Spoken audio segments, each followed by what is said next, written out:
नमस्ते। जय गुरुदेव। ओम श्री गुरुभ्यो नमः। हरि ओम।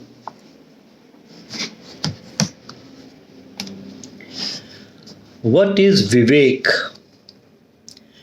विवेक क्या है? व्हाट इज विवेक? अगर मैं यही रुकता हूं, व्हाट इज विवेक, तो जस्ट थिंक अबाउट इट। खुद स्वयं अपने बारे में सोचें कि विवेक क्या है।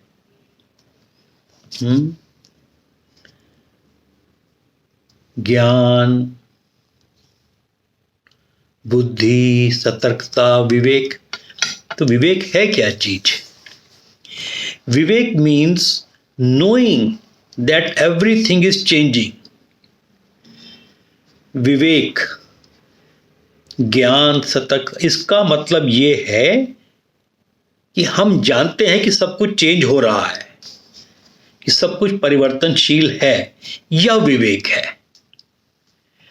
Time and again you have to awaken to this. The world, the people, our body, our emotions are constantly changing.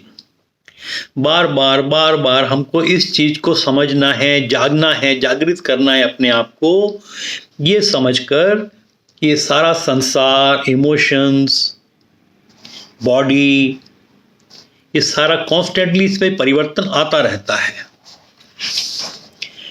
When you experience sorrow, understand that Vivek has been overshadowed.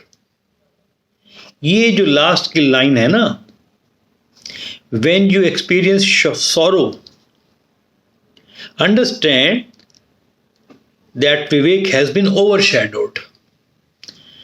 जब भी आप दुख का अनुभव करो तो इसका मतलब ये जान लो कि हमारे जो विवेक, हमारी ज्ञानता पे पर्दा छा गया है या उस पे परछाई ने आके घेर लिया है। अब लास्ट की लाइन इतनी डेंजरस है, इसका मतलब तो हमें कभी दुख होना ही नहीं चाहिए, कभी दुखी नहीं होना चाहिए। मतलब हमें तो कभी दुखी होना ही नहीं चाहिए। ये है। अब जब ज्ञान है और हमारे गुरु से आया है तो हमें अपनी साधना, सेवा, सत्संग, सरेंडर, स्माइल एंड स्वाध्याय इतना मजबूत करना है कि कभी भी अप डाउन हो, कभी भी कुछ ऊपर नीचे हो, कभी भी दुख आए तो हमें दुखी नहीं होना है ना। ये हुआ। जय गुरुदेव।